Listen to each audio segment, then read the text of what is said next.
hello hello everyone. So today I will show you how to create a line in AutoCAD. It is the version of AutoCAD is 2020. So just click this icon. This is a shortcut, or you write L and enter, and it says specify the first point. So I am specifying the first point. Now specify the second point. Look, the line is not orthogonal, that means it is not correctly in 90 degree or x or y direction. So if you want to make a straight line, just click this ortho mode. Look here, this is the ortho mode and the shortcut key is F8. So if you click here, it will be a line will be the orthogonal.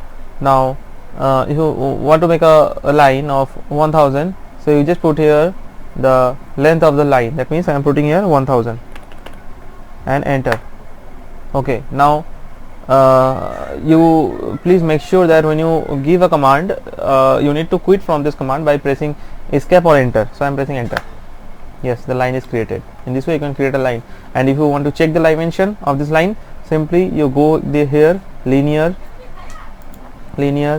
Now this is the dimension. Just click on the first point and click on the second point. Click means the left click, and just move this, and you can see you just scroll in and scroll out by mouse scroll, and this is the 1000 dimension. In this way you can create a line and check the dimension of that line. Okay, thank you.